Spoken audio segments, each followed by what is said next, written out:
If the feminine has been so rejected, how has that affected women psychologically? I mean, it has driven them into the animus.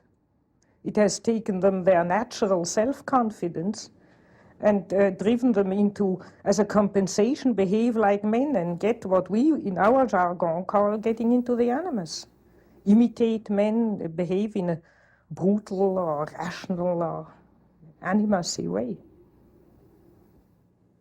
Because they have no self-assurance within their own femininity.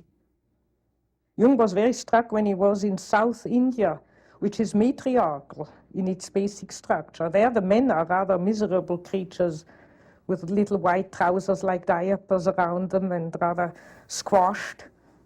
And the women are beautiful, going around full of dignity in their saris. There it's a bit too much on the other side.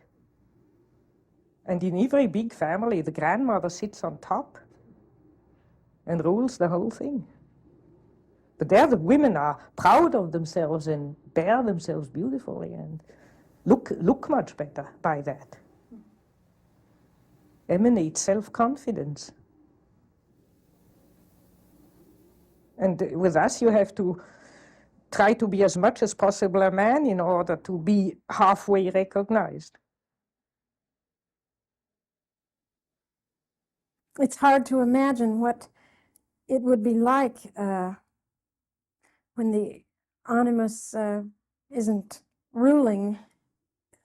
I think the only thing to do is to get the animus out of the way, and that the rest comes by itself. Because it's naturally not so much the outer men who really suppress the women, it's just as much the animus.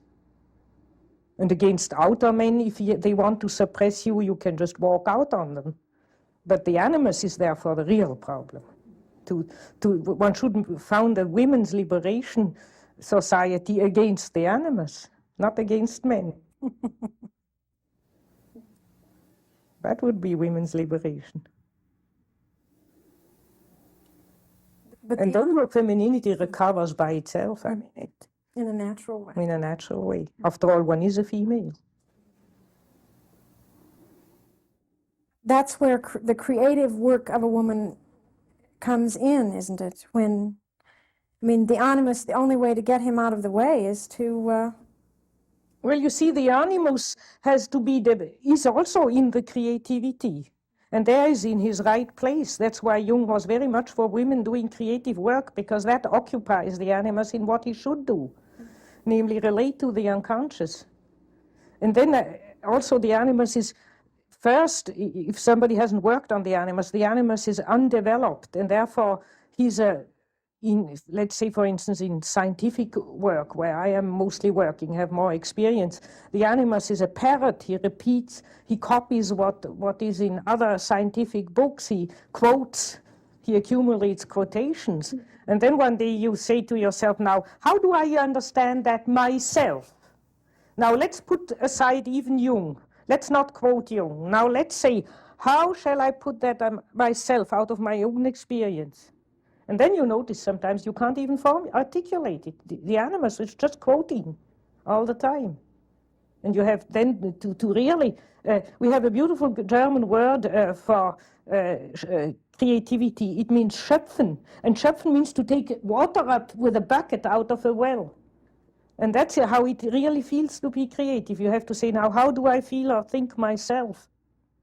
And then you have to go deep, deep in a depression and go in a well and pull out the water from the depth. Where's the animus while you're doing this? He helps. You see, then you dream about positive animus figures.